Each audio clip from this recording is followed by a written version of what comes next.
Ang pangako ang Diyos sa bawat sa atin. Amen. Praise the Lord. Amen na. Somewhere beyond the blue. Amen. Merong nakahandang paraiso sa bawat sa atin. Amen. Bakit ka nagtsatsaga na maglingkod sa Panginoon? Bakit ka nagtsatsaga na maging banhal? Bakit ka nagtsatsaga, amen, sa pagpunta mo sa church? Hallelujah, to correct your heart, to correct your soul. It is because merong pangako ang ating Panginoon na yung mga mananatili, the word remain. Amen. Yung mga magre-remain sa Panginoon. Maraming tao ang tumalikod na sa Panginoon. Amen. Marami mga kapatid ang baka naanod na ng baha. Praise God. Mapapansin nyo sa news. Amen. Grabing namatay. Somewhere in Maguindanao. Iba natabunan na ng lupa. Yung iba inanod. Maraming mga patay na hayop. Amen. Praise God. Amen. Hallelujah. Pero tayo mananatili tayo sa Panginoon. Ano man mangyari sa kapaligiran natin, ano man mangyari, amen, sa ating mundo, mananatili tayo dahil merong Diyos na nangako na kung sino man, amen, datapat ang magtitiis hanggang sa wakas ay siyang maliligtas. Kahit ano pang problema natin, kahit ano pang suliranin natin, magtitiis tayo dahil merong pangako ang Diyos sa bawat sa atin. Amen. Right. Amen. Minsan, nakakapanglumo. Minsan, nakakatamad. Minsan, akala mo, nasa Panginoon ka pa. Wala ka na pala sa Panginoon. Akala mo, pinasnong ka pa sa tinig ng Panginoon. Pero, wala ka na pala sa tinig ng Panginoon. Akala mo, mainit ka pa sa Panginoon. Amen. Pero, malamig na pala ang iyong timpla. Praise God. Nakakalungkot. Amen. Praise God. Bakit tayo pumupunta sa church? Amen. Dahil kuminsan nalalamig tayo. Ang kagandahan. Amen. Muli tayong pinapainit ng ating Panginoon. Muli tayong pinalalakas ng Panginoon. Muli tayong nire-restore ng Panginoon. Why? Dahil ang mundong ito, mga kapatid, amen, ay sagana sa katampalan.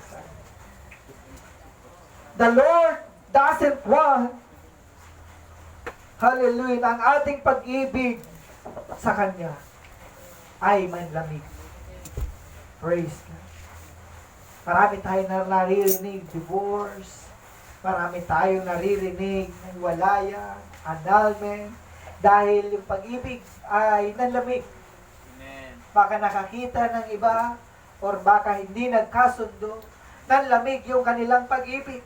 Merong break up dahil nanlamig. Amen. Pero, amen, yung masasabi ko sa inyo mga kapatid, yung ating pag-ibig natin sa ating Panginoon, huwag nating hahayaang manlamig. Amen. Huwag tayo makipag-break sa Panginoon. Amen. Huwag tayo makipag-break sa Panginoon. Why? Pag nakipag-break tayo sa Panginoon, tayo lang din ang mahihirapan. Palakpakan natin ang ating Panginoon. Praise the Lord. In Revelation chapter 3, verse 15 hanggang 16, hallelujah, the Bible says,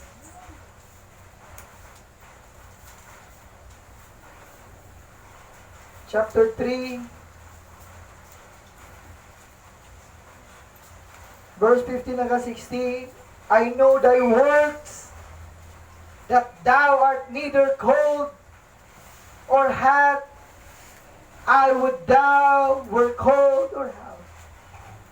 So then, because thou art lukewarm, and neither cold or hot, I will spew thee out of my mouth. Amen. Yung mga mananampalataya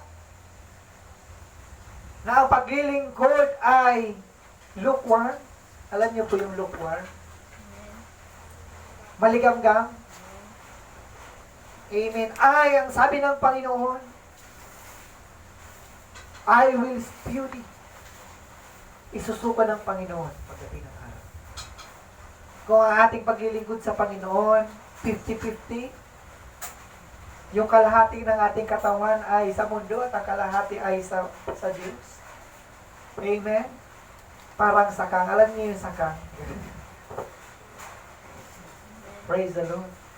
Sabi ng Panginoon, I will spew thee out of my mouth. Ayaw ng Diyos na ang ating paglilingkod sa Kanya ay malahininga. Inalis tayo ng Diyos doon sa mga pagsamba, amen, na walang buhay. Inalis tayo ng Diyos doon sa mga pagsamba, mga kapatid, o sa mga sinasamba na walang buhay. Doon sa merong mga mata na hindi nakakakita, doon sa mga merong kamay na hindi nakakaabot, doon sa may mga paa na hindi nakakalakad, doon sa merong katawan pero walang nagagawa. Hallelujah! Ano bang klaseng gawa na dito sa mundo? Wala silang nagagawa. Amen. Tinuro tayo na dinala tayo ng Diyos. Doon sa kahit hindi natin nakikita, pero gumagawa sa iyong buhay, kumikilos sa iyong puso, Yes. gumagawa mga kapatid, sa ating mga buhay. Ayaw ng Diyos na yung ating paglilingkod ay malamya. Ayaw ng Diyos na yung ating pagsamba sa Kanya ay tira-tira. Ayaw ng Diyos na ang ating mga alay sa Kanya, mga kapatid, ay hindi the best. The Lord wants us to give, to bring back to Him the best that you can give. Amen. Hallelujah. Dahil sabi ng Panginoon, I will spew thee out of my mouth. Amen. Yung paglilingkod, mga kapatid na hindi nakakaabot sa kanyang trono. Amen. Hallelujah. Remember my preaching? Hallelujah. Kung bakit si Lucifer naging Satan? Have you remember? Because from time to time, amen, hallelujah, si Lucifer, he is, amen, the music director, amen, the worship leader, amen, at nung time na hindi na siya nagpupuri sa Panginoon, doon nagkaroon ng puwang, amen, sa kanyang puso na magmalaki sa Diyos. Well, kung hindi ka magsasamba sa Panginoon ang buong puso mo, amen, you will become like a Lucifer. Amen. Amen. Hallelujah. Nakakalungkot, no? In the highest position, amen, Lucifer was blessed by God. As a matter of fact, yung kanyang marami siyang diamante, pinagkaloob sa kanyang Panginoon. Actually nga, parang inisip ko, based on my own analyzation, sabi ko si Lord, para merong favoritism. Meron palang parang favoritism si Lord. Uy, kahit dahil si Lucifer nilagay ng Panginoon doon sa trono. O doon sa ganong sitwasyon. Amen, ng promotion.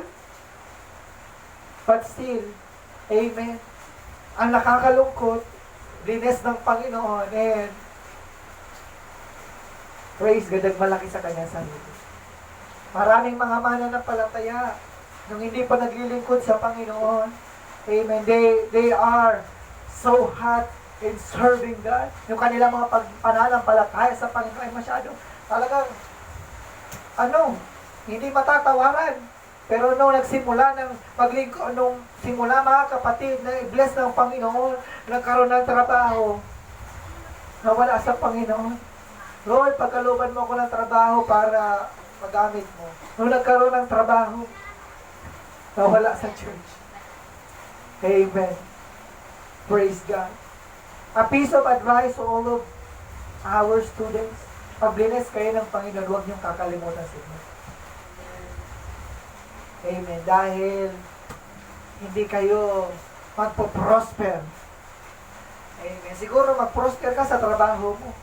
Pero in the other side, amen, you are far from the presence of God.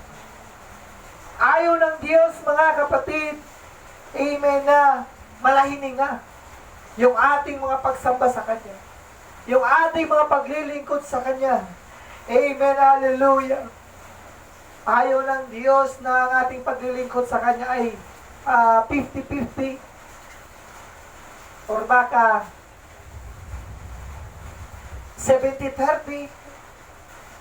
Amen. Ang gusto ng Panginoon, yung 100%.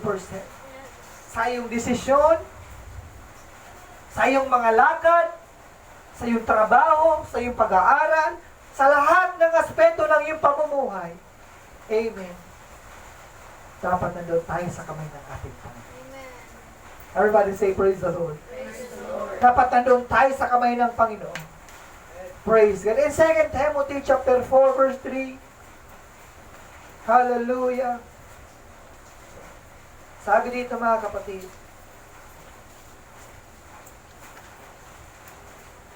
for the time will come when they will not endure sound doctrine. Amen. Hallelujah. But after their own lust shall they heap to themselves teachers, having itching ears. So, sa tagal ng paglilingkod sa Panginoon, sabi ng Biblia, darating ang panahon. Yung mga mananampalataya, amen, hallelujah, na ang kanilang mga tenga, o yung salita ng Diyos, magiging makatina sa kanilang mga tenga. Narinig ko na yung preaching ni Pastor. That's right. Narinig ko na yan, ulit-ulit, wasoy. Alam niyo po yan sa Bicol. Sa Bicol kasi meron, wasoy. Sinabing wasoy, ulit-ulit. Ano ba naman si Pastor? Alala ko tuloy. Praise God. Ayaw magpakorek. Ayaw magpalit. Dahil sabi ng Biblia, mga kapatid, but after their own lust shall they heap to themselves teachers. Amen. Yung kanilang gusto, ang gustong maganap. Yung kanilang gusto, ang gustong masunod. Amen. Ayaw pakinggan yung mga pangangaral ni Pastor. Ayaw pakinggan yung salita ng Diyos. Ayaw pakinggan, mga kapatid, yung pagsaway. Amen. The Bible says, darating ang panahon na hindi nila titiisin ang magaling na aral. Amen. Mas pipiliin yung mga masamang aral. Amen. Minsan ang pinapakinggan na lang, amen, yung mga sinasabi ng mga celebrity. Diba, minsan pag yung mga word ng mga celebrity, trending yan, lalo na pag sa TikTok or sa mga Twitter, mga nagtitweet. Pag nagchat-chat dyan sila, lalo yung mga NBA players ng mga ganito ganyan, nagtitrending. Kahit yung mga sinasabi nila ng mga word of wisdom, amen, mas pinapaniwalaan ng tao. Minsan pa nagtitweet si Vice, ganda ng gano'n ba? Kala mo talaga ang ganda ng kanyang minsan, yun na yung ating pinapakinggan. Karaniwan ng tao, yun yung sinusunod. Kesa salita ng ating Panginoon. Amen. Dahil sabi ng Panginoon, sabi sa kanyang salita, amen, darating ang panahon na hindi nila titiisin ang magaling na aral, kundi pagkakaroon nila ng kati ng tenga. Kati ng tenga. Praise the Lord. Amen. Magtanggal ka ng dumi sa iyong tenga. Dahil baka meron ng tuli. Praise God. At magsisipagbunton sila sa kanilang sarili ng mga gurong ayon sa kanilang sariling masasamang tip. At sa verse 4, sabi rito mga kapatid, at ihiwalay sa katotohanan ang kanilang mga tenga at mga ibabaling sa katha. Imagine. Ayaw nilang pakinggan yung katotohanan. Hindi, based on my experience kasi, wow, based on my experience. Mga ganong linyahan. Hindi, narinig ko to doon sa resource speaker namin. Talagang, ngayon ang galing niya na. Kasi naranasan niya to. Ito yung sabi niya. Amen. Turn into fables. Mga katha. Yung katha, dagdagan mo ng NG sa kaisip. Kathang isip lang. Amen. At sa verse 5, sabi dito mga kapatid, this is the warning. Ngunit ikaw, sabihin mo ako, Ako. ngunit ikaw ay magpigil sa lahat ng mga bagay. Tinuturoan tayo ng Panginoon na maging mapagpigil. Amen. Yung mga bagay na hindi na dapat natin ginagawa, sinasaway na tayo ng Panginoon. Magtiis ka ng mga kahirapan. Gawin mo ang gawa ng ebanghilista. Ganapin mo ang iyong ministeryo. Your ministry of the Lord. Make full proof of thy ministry. Magpigil tayo mga kapatid, magtiis tayo. Amen. Habang hindi pa bumabalik ang ating Panginoon, tayo tinawag tayo ng Panginoon, meron tayong mga kanya-kanyang gampanin. Merong iba sa atin dito paa, meron ang iba dito sa atin kamay, meron ang iba dito sa atin tenga, meron ang iba sa atin dito bibig, meron dito ang iba mata, meron tayong kanya-kanyang ministry sa ating Panginoon as a one body of Jesus Christ, and Jesus is the head of the church. Amen. Make full proof of thy ministry. Amen.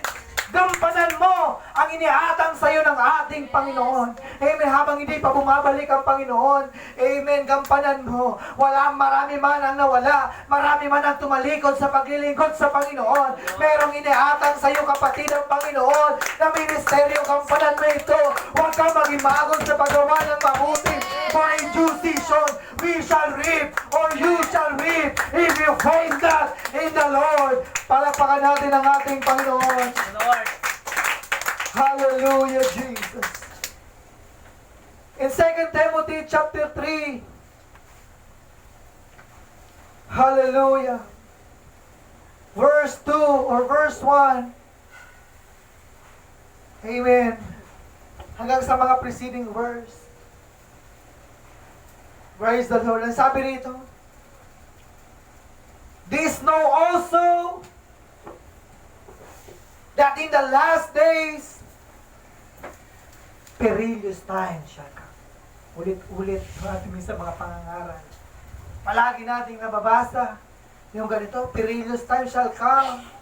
Magiging mapanganib, parang natural na lang sa atin.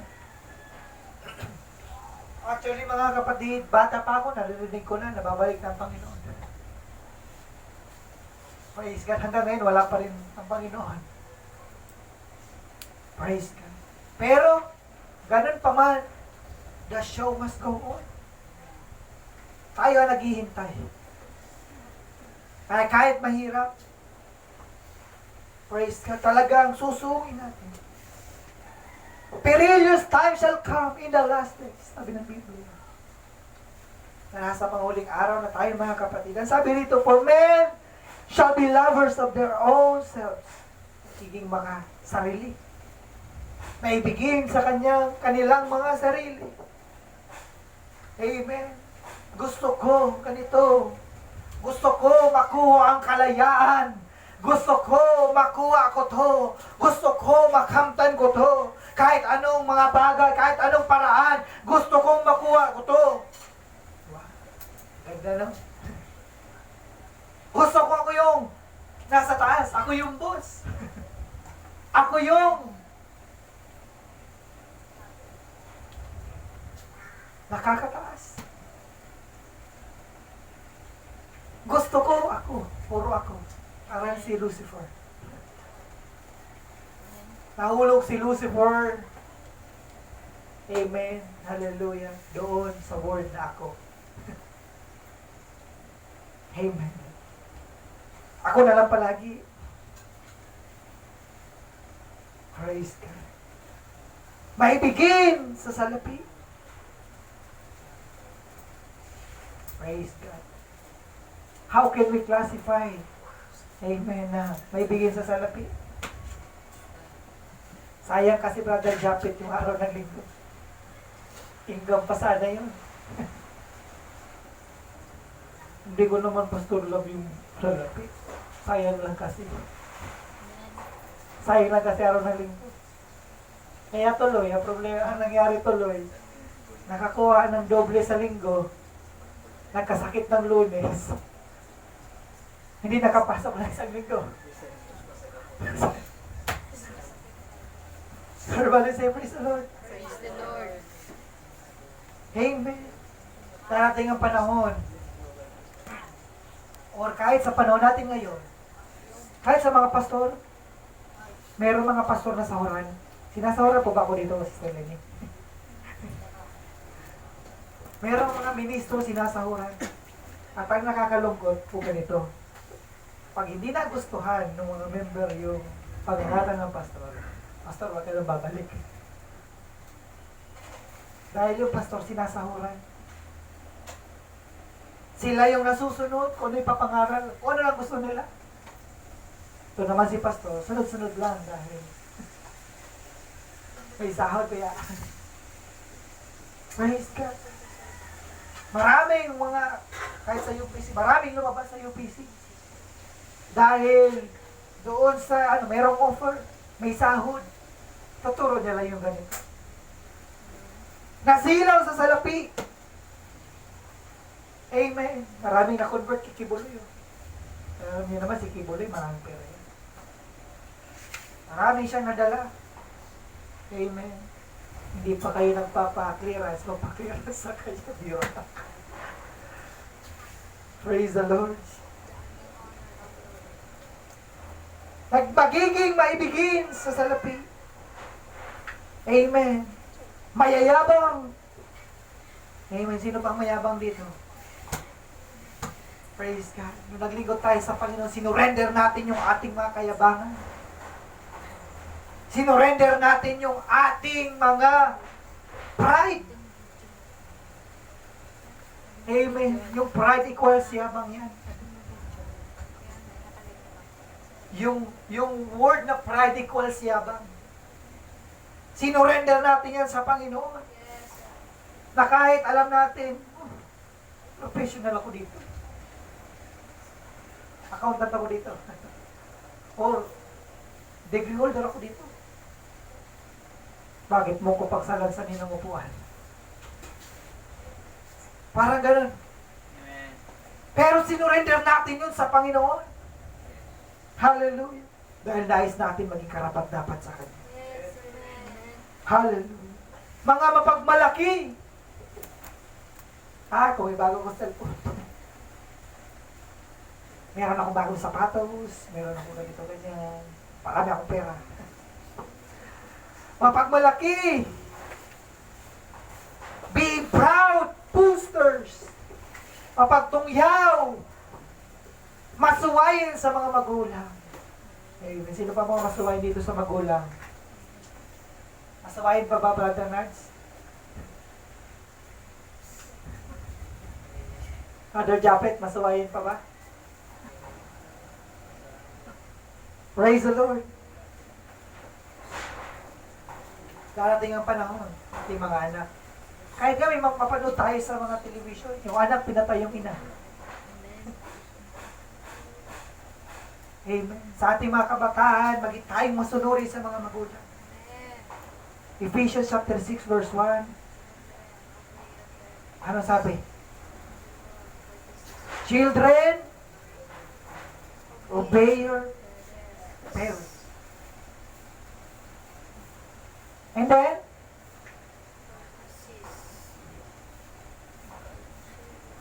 kung nais natin magkaroon ng mahabang buhay, kung nais natin i-prosper ng Panginoon, i-honor natin yung ating mga magulang. Magi tayo maging masunurin, magi tayong humilagi ng payo sa ating magulang. Dahil alam ko yung magulang, hindi yan mag-iisip ng masama sa akin. Amen. Sabi nga ng Panginoon, kung kayo nga ang mga masasama, pag humingi ang iyong anak ng tinapay, hindi niyo binibigyan ng scorpio. Sabi ng Panginoon, gaano pa kaya ako na yung Ama na nasa langit? Yes, amen. Praise the Lord. Ganun kabuti ang ating Panginoon. Amen. Hallelujah. Kaya tayo, Maging masunurin tayo sa Panginoon. Mga walang turing, unthankful. Binigyan mo ng ganito. Binigyan na ni Sister Lenny ng spaghetti. Tabang naman ito, Sister Lenny. Binigyan mo na ng regalo. Kulang naman to. Praise God. Being unthankful. Lord, bakit ganito? Amen. In good times, in bad times, we need to thank the Lord. Amen. Dahil sabi ng Panginoon, maging kay Apostol Pablo, my grace is sufficient for thee. Yes. Huwag mong isipin na merong mga mayayaman, merong mga ganito ganyan. Amen. Tayo lahat ay pantay-pantay na nilikha ng ating Panginoon. Yung ating mga pagpapala sa harapan ng Panginoon ay pantay-pantay. Siguro dito nakakaangat siya sa ganitong estado. Ikaw nakakaangat ka sa ganitong estado. Pero tayo nilikha, tayo ng ating Panginoon, pinagkalooban tayo ng ating Panginoon ng fair gifts. Amen. Meron tayong kanya-kanyang regalo sa Kanya. Praise the Lord. Hallelujah. Mga walang kabanalan. Praise God. Follow peace and holiness. For without which no man shall see the Lord. Compulsory. Yes. Hindi mo makikita ang Diyos. Pag hindi tayo nagpakabanal. Kaya nga, dito sa ating church, alam niyo ba yung ginagawa? Yung leader, drummer, musician, yung Sunday school teacher, pati ang preacher. Ang ginagawa namin, hindi para i-entertain kayo. Amen. We are helping you na para ma-prepare ang puso. Yes, right. Why? Why? Na para tayo ay may prepare sa Panginoon. Our main purpose kung bakit tayo maawit, nagdi-devotion, nagsasamba, nakikinig ng salita ng ating Panginoon, para yung ating mga puso may prepare sa harapan ng Panginoon. Amen. Amen. We are just a tool na para matanggap mo ang Espiritu ng ating Panginoon. Sa verse 3, walang katutubong pag-ibig. Amen. Walang natural affection. Pakitang tao. Amen. Plastikan. Amen. Di tayo nagpa-plastikan dito. Amen. We are brothers and sisters in the sight of God. Mga walang paglulubag. Truth breakers. False accusers. Mga palabintangin. Mga walang pagpipigil sa sarili. Mga mabangis. Hindi mga maibigin sa mabuti. Itong mga nababasa natin ito na makikita natin ito sa mundo. Praise God. Lahat ng mga bagay ng kasamaan nandito na sa mundo. Praise God. Amen. Mga lilo. Anong mga lilo? Mga traitors. Mga traidor. Praise God. Para may save nila yung sarili nila. Amen. Tatraidorin nila yung iba. Heady. Anong heady? Mga matitigas ang ulo. Sinasaway na, ayaw pa magpasaway. Tinuturoan na, ayaw magpaturo. Panagka-problema na. Mama, Papa, Pastor. Doon pa lang. Amen. In the council of many, or in the council of multitude, there is safety. Yes. Tayo, ginaguide tayo pinapayuhan tayo ng mga ganito, ganyan. Amen. Praise God. Pag sa tingin mong tama, sundin mo. Praise God. Pero, sa salita ng ating Panginoon, amen, minsan, akala natin mali, pero pag salita ng ating Panginoon, lagi ang tama. Everybody say, praise the Lord. Amen. Mga maibigin sa kalayawan, kaysa maibigin sa Diyos. Amen. Puro kalayawan ng mundo ang gusto. Amen. Gusto lagi, ganito, ganyan. Sunod sa uso, sunod sa layaw, Jeprox. Kanta pala yun. Laki sa layaw pala yun. Laki sa layaw, Jeprox. Amen. Hallelujah. Mas gusto yung kalayawan kesa yung sa Diyos. Pero nakakalungkot kahit sa panahon natin ngayon. Nakapasok na.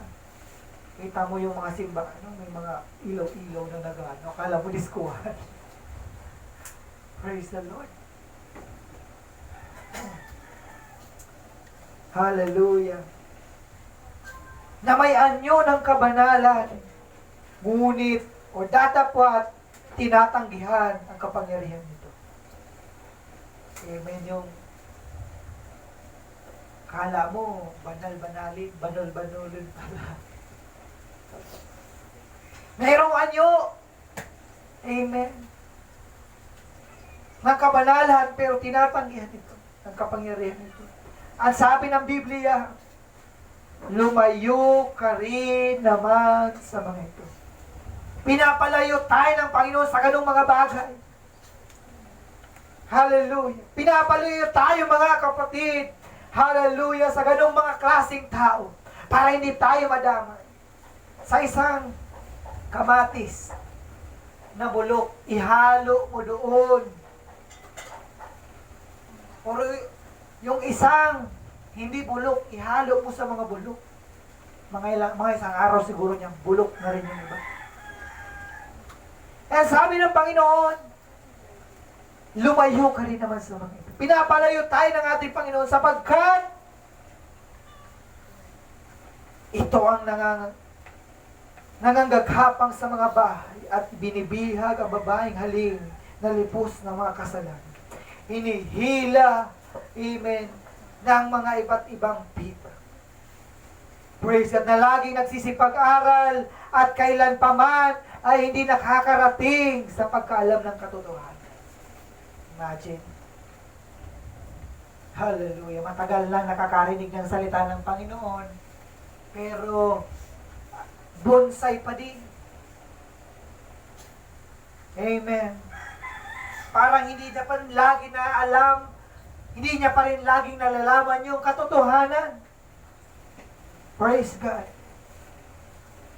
Hindi, walang pagkaalam, sabi dito, hindi nakararating sa pagkaalam or hindi lang talaga kinukuha yung pagkaalam. Praise God. Hallelujah. At kung paanong si Jannes at si Jambres, amen, nagsilaban kay Moses. Amen, ay gayon din naman ang itong nagsisipaglaban sa katotohanan. Mga taong masasama ang pag-iisip, mga tao o mga itinatakwil tungkol sa pananampalataya. Amen.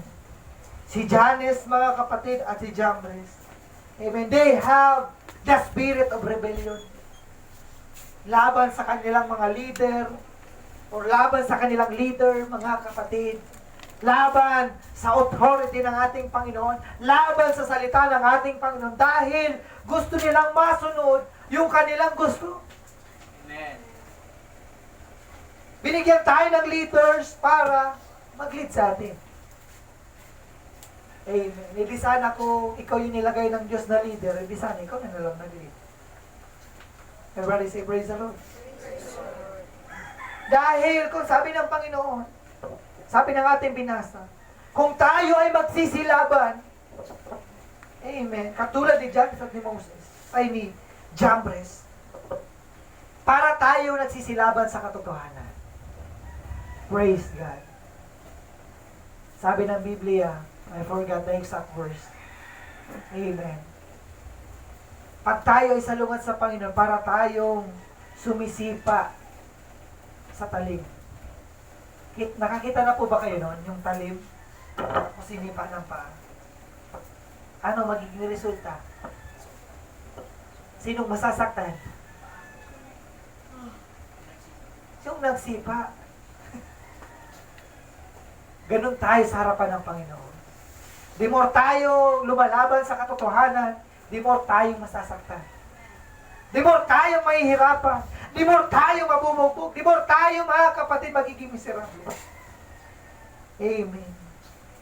Hallelujah. Sabi sa verse 9, ngunit sila hindi magpapatuloy sapagkat maghahayag sa lahat ng mga taong kanilang kamangmangan, gaya naman ng paghahayag sa mga yaon. There will be a time na mahayag talaga ng kamangmangan. Praise God. Anong memory verse mo? Genesis 1:1 pa din. John 3:16 pa din. Ano pa yung mga... Yan pa rin. For sa verse na sabi, ngunit sinunod mo ang aking aral. Ugali, akala, pananampalataya, pagpapahinuhod, pag-ibig, pagtitiis, mga pag-uusig, mga pagbabata, ano bang mga bagay ang nangyari sa akin sa Antioquia, sa Iconio, sa Listra, ano bang mga pag-uusig, tinis ko at sa lahat ay iniligtas ako ng Panginoon. Sa lahat ng ating mga ginagawa, meron mang kapahamakan, meron mang panganib sa ating mga paglilingkod, meron mang mga bagay na akala natin tayo mapapahamak, pero tandaan mo kapatid, nandyan ang Diyos, amen, na ililigtas ka, nandyan ang Diyos na para ikaw ay angat, nandyan ang Diyos para ikaw ay itaas, upang ikaw, mga kapatid, ay maging sakdal sa kanyang harapan. Hallelujah. Verse 12, oo, at lahat na ibig mabuhay na may kabanalan kay Kristo ay magbabata ng pag-uusig. Praise. Minsan inuusig tayo ng magulang natin. Minsan inuusig tayo ng kapitbahay natin. Minsan nag-uusig sa atin yung ating sarili. Kakaiba yung pasara. Yung sarili ko pala yung nag-uusig sa sarili ko. Yes. Dahil minsan, yung sarili mo yung ayaw sumunod. Amen. Yung sarili natin, kalaban natin. Di ba meron tayong tatlong kalaban? Sino number 1? Sino? The world. Pangalawa? Si Satan. Pangatlo? Sarili. Sarili mo. Kalaban mo. Sabi nga ni Andrew, gusto kong bumait, pero di ko magawa. Sabi ni Apostol Pablo, may mga bagay na gusto kong gawin, pero hindi ko nagagawa. At yung mga ayaw kong gawin, yun yung nagagawa ko. Amen! Praise the Lord. Hallelujah. Marami man tayo mga pag-uusig sa ating mga buhay.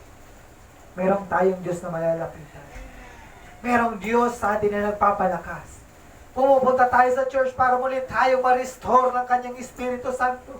Pumupunta tayo sa church na para tayo muling lumakas, na para tayo muling, mga kapatid, maging karapat-dapat sa Kanyang harapan. Hallelujah. Datapat ang mga masasamang tao at mga magdaraya ay lalong sasama ng sasama. Na mga dadaya at sila rin ang mga dadaya. Praise God. Yung mga mandaraya, yung mga mandarambo, galit din sa kapwa nila mandarambo. Alam niyo yun? Yung magnanakaw, galit din sa kapwa nila magnanakaw. Pero hindi nila alam, amen, sila rin ang mga dadaya pagdating ng panahon. Amen. Praise the Lord. Sasama ng sasama. Ano doon? Pasama na ng pasama. Hallelujah. Datapwat, manatili ka sa mga bagay na iyong pinag-aralan. At sa pinagkaroonan mo ng katunayan yamang nalalaman mo kung kanino mo nangatutunan. Kanino ba tayo natuto? Sa Panginoon, diba? Panginoon sa atin nagturo kung paano tayo magpuri. Tinuruan tayo ng Panginoon kung paano umibig. Tinuruan tayo ng Panginoon kung paano magbigay. Tinuruan tayo ng Panginoon kung paano tayo manamit. Kung paano tayo maglingkod sa Kanya ng karapat-dapat. Ang sabi ng Biblia, mga kapatid, manatili ka sa mga bagay na iyong pinag-aralan. At sa pinagkaroon mo ng katunayan, yamang nalalaman mo kung kanino mo nangatutunan. Ang ating Panginoon, Jesucristo, He is the author and the finisher of our faith. Amen. Amen. He is the author. Siya yung dahilan. At mula sa pagkasanggol ay iyong nalalaman ang mga banal na kasulatan na mga pagdudunong sa iyo sa ikaliligtas sa pamamagitan ng pananampalataya kay Kristo Jesus. Nalaman na natin yung salita ng ating Panginoon. Na ano, sabi sa verse 16, ang lahat ng mga kasulatan na kinasihan ng Diyos ay mapapakinabangan din naman sa pagtuturo. Ano pa? Sa pagsansala, sa pagsaway, sa ikatututo ng mga nasa katwiran. Amen yung salita ng ating Panginoon. Amen, huwag natin itong ismulin. Why? Dito tayo. Hallelujah. Matututo. Dito tayo mga kapatid may sasakdan. Dito tayo masasaway. Dito tayo mga kapatid lalago. Dahil all scripture, amen, ang salita ng ating Panginoon is given by the inspiration of God. Yung hininga ng ating Panginoon, sabi ng John chapter 1 verse 1. Amen. Hallelujah. In the beginning was the Word, and the Word was with God, and the Word was God. Yung salita, mga kapatid, siya yung verbo, siya yung Diyos. Amen. Kaya mga kapatid, buhay yung salita ng ating Panginoon. Kaya niya magbago ng buhay ng tao. Yung mga drug addict, kaya niya gawing maayos na tao. Amen. Hallelujah. Kaya niyang baguhin, mga kapatid. Kaya niyang ituwid yung ating mga pagkakasala. Kung luluman tayo sa anumang klaseng mga bisyo, yung salita ng ating Panginoon, amen, kaya magbago ng buhay ng tao. Kaya niya, mga kapatid, magpabanal sa tao. Magtuwid, mga kapatid, at mag-lead sa bawat isa. Hallelujah. Merong kapatiran, mga kapatid, sa tinambak. Lulong sa alak. Lulong sa anumang klaseng bisyo. Yung isa naman, drug pusher, drug user, shabu. Amen. And you know what? He was converted by the year 2015. And by the year 2016, that was the time of Stockholm. Naalala niya? Sabi niya, mga kapatid, he was so thankful. They were so thankful. Why? Kung hindi siya binago ng Panginoon, maybe ngayon, he is now 6 feet below the ground. Amen. Imagine, hindi tayo binago ng ating Panginoon. We don't know kung saan tayo nandoon. Siguro nandoon tayo sa kung anumang klaseng sugalan, sa anumang klaseng bisyo, sa trabaho, sa anumang mga bagay. Wala tayo sa bahay ng ating Panginoon. Wala tayo sa presensya ng Panginoon. Pero thanks be to God for His goodness, for His mercy, for His scripture, for His word, for the Lord. Hallelujah. Correct us. Hallelujah. Sa verse 17, that the man of God may be perfect, truly furnished unto all good works. Amen. Ang tao ng Diyos, we are the man of God. Sabihin mo, I am the man of God. Hindi tayo tao ng Diablo. Tao tayo ng Diyos. Mga anak tayo ng Diyos. Mga kaibigan tayo ng Diyos. Amen. Na para tayo ay maging sakdal sa kanyang harapan. Praise the Lord. Tinuruang lubos sa lahat ng mabuti. Sa lahat ng mga gawang mabuti. Praise God. Sa mga panahon natin ngayon, amen, nararanasan natin yung mga panlamig. Amen. Minsan, yung ating mga paglilingkod sumasabay sa araw ng mga patay. Sumasabay sa lamig ng panahon. Gaano mang klaseng hatak ng mundong ito, magtiis ka kapatid, dahil merong pangako ang Diyos sa pagsasama. Narinig natin yung mga pangangaral na ganito. Amen. Hallelujah. Napakagulo ng mundong ito. Napakatalamak sa kasamaan. Kung wala ang Diyos na kikilos sa ating buhay. Hallelujah. Wala tayong magagawa. Pero salamat sa Panginoon sa kanyang mga salita. Hallelujah. For His inspired word. For His inspired scripture. Even na para tayo ay maging sakdal sa kanyang harapan bago ang kanyang malapit na pagbabalik. Praise the Lord. Hallelujah. Nagpapasalamat tayo mga kapatid. Why? Kung yung unang mga mananampalataya ay naglingkod sa Panginoon, and yet, wala silang sinusundan na kahit. Wala silang Biblia na sinusundan sa panahon nun. Tayo, kumpleto. Maybe sila.